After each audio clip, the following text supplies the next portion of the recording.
धर्मी होने के बाद भी कठिनाई हमारे जीवन का अंग हो सकती है। कठिनाइयों को हम डिनाई नहीं कर सकते, क्योंकि अब वह अनंत जीवन के लिए हमसे कीमत वसूलने का काम करेगा। धर्मी जन ही कठिनाई से उद्धार पाएगा, तो भक्तिहीन और पापी का क्या ठिकाना। इसलिए जो कोई परमेश्वर की इच्छा के अनुसार दुख उठाते हैं वे भलाई करते हैं और अपने अपने प्राणों को विश्वास योग्य सृजनहार के हाथ में सौंप देते हैं।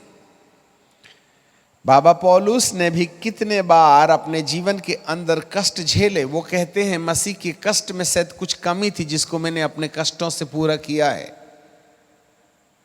और आखिरी में वे कहते हैं हम तो ऐसा सोच बैठे थे कि अब हम जीवित नहीं रहेंगे। हम स्टीफन के समान कहने लगे थे, आए पिता मैं अपनी आत्मा तेरे हाथों में सौंप देता हूं। वो कहते हैं कि अब जीने की इच्छा नहीं है, मन तो होता है कुछ करके चले जाओ, पर सेवकाई के कारण हमको जीना पड़ता है। इंसान को परमेश्वर वहां पहुंचा देगा जब आप अपने लिए जीना बंद कर दीजिएगा। जो अपने लिए जीना बंद कर देगा वही होगा जो प्रभु के लिए जीने का रास्ता तय करेगा। इसी समय में रैप्चरेशन होगा। अब तुमको धन दौलत बीबी टीवी कार बंगले का भूत सवार है, तो ऊपर जाने में डिले नहीं करोगे क्या? है कि नहीं? आखिर लूत की पत्नी क्या करी आप ही बताइए। देखी ना, अरे प्रभु कम से कम 15 मिनट रुक देता, कम से कम अदरक का बीज ले आती मैं, लहसुन तो फली गई थी, और भट्टे कम से कम 1 बोरा निकलते, बकरी भी रह गई। इस तरीके से रोटी कपड़ा मकान को झांक करके देखने वाली नमक का खंभा बन गई। बाइबल कहती तुमने अंत के दिनों में धन बटोरा है।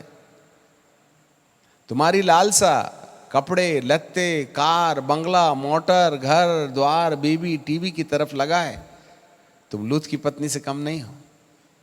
अंत के दिनों में ये धन दौलत आपके लिए मट्टी बन जाए, उस समय प्रभु कहेगा हाँ अब तू ऊपर आने लायक है। जहां तेरा धन है वहां तेरा मन है। समझ में आ गई? धन होना बेकार चीज नहीं है, पर यदि हम टोटल धनी धन को देखते रहें, ऊपर जाने के टाइम हे प्रभु नया बंगला है, कम से कम 15 दिन के बाद आता तो कितना अच्छा रहता, कम से कम इनॉग्रेशन तो कर लेता। प्रभु कहते हैं मैं थोड़ी बोल रहा हूं इनॉग्रेशन कर, अमर काल के लिए यहीं रहना, तू ऊपर नहीं, मैं तेरे लिए कोई दोबारा नहीं आऊंगा मैं लेने के लिए। हम भी अज्ञानता पूर्वक बंगला बना रहे हैं। समझ रहे हैं बात को? प्रभु ये नहीं कह रहे हैं कि अपने कर्तव्य कर्मों से हट जाओ, पर ये सब सेकेंडरी चीज है। तेरे जीवन के अंदर में जब बुलावा आए तो सब कुछ छोड़ करके जाने का मन यदि है तो ये अंगला बंगला तुझको तकलीफ नहीं देगा। और यदि आप कहेंगे नहीं मैं तो यहीं रहूंगा, तो प्रभु कहेंगे रह ले, मेरा क्या जाता है। और एक ही ट्रिप होगी, दूसरे बार नहीं आएगी। सो प्रभु यहां पर हमको पौलुस के समान उन कष्ट की वादियों में छोड़ देना चाहते हैं। और ये कार्यक्रम 3 साल तक चलेगा, जब तक कि हमारी आशा टूट ना जाए। दानियल की किताब के 12वें अध्याय को याद रखना, प्रजा की शक्ति टूटते टूटते जब तक नष्ट नहीं हो जाएगी, तब दानियल कहता है ये बात समझ में नहीं आई, तो प्रभु कहते आएगी भी नहीं, बंद कर दी, अंत के दिनों के लिए है। यह है नई किताब। और इस किताब को उस पर्पल कलर का दुपट्टा कमर में बांधे व्यक्ति ने दिया, और पर्पल कलर के दुपट्टे को कांधे पर रखने वाले ने उसकी आंख में पट्टी बांधी। और आंख में पट्टी बांधने के बाद फिर विरोधी तत्वों ने उस परमेश्वर के दार्शनिक को तकलीफ देना शुरू किया, और इतना मारा कि वह अधमुआ हो गया। तब वह सुनता तो था पर देखता नहीं था। तब वे उसे अधमुआ छोड़ करके चले गए। पवित्र प्रजा की शक्ति टूटते टूटते बर्बाद हो जाएगी। इसलिए तमाम मसीही विश्वासियों सेवकों याजकों हाथी समान कान धर के सुनो। ये अगले 3 वर्ष आपके लिए सुखदाई नहीं है। 3 वर्ष की शुरुआत में ये जो अभी का मानसून है, जरा भविष्यवाणी के वचन सुनिएगा। ये जो मानसून 2021 की जुलाई महीने में, अगस्त महीने में आ रहा है, यह है हमारे देश के लिए शुभ संकेत नहीं है। दर्शन में दार्शनिक देखता है,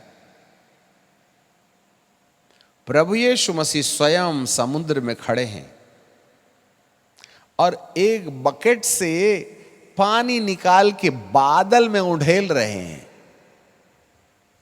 लिसन मी केयरफुली।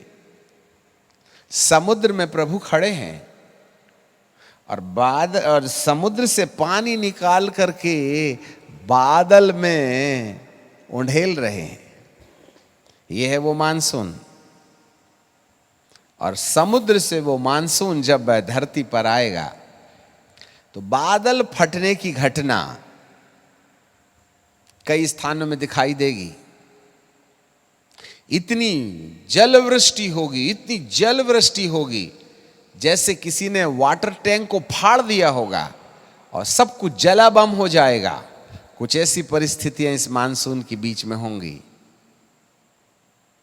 जी हां, कई जगह तो पानी ही नहीं होगा तो खड़ी फसल सूख जाएगी, और कई जगह इतना पानी होगा, इतना पानी होगा कि शहर, गांव, खेत सब बह जाएंगे, जैसा उत्तराखंड में हुआ था।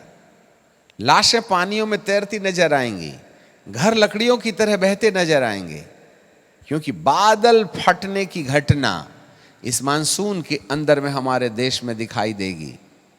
ये सब भविष्यवाणी इसलिए हैं जिससे कि मनुष्य अपनी ताकत पर और अपनी तकनीकी पर और अपनी राजनीति पर, अपनी दौलत पर, अपनी सूझबूझ समझ पर भरोसा रखना बंद करे और परमेश्वर के चेहरे की खोज करे।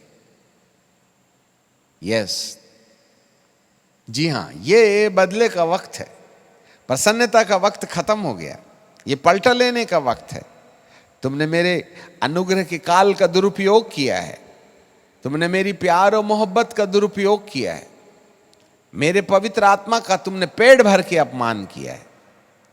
तुमने उसके साथ चलने के बजाय उसके साथ विद्रोही मिजाज अपनाया है, और ये मैं बर्दाश्त नहीं करूंगा।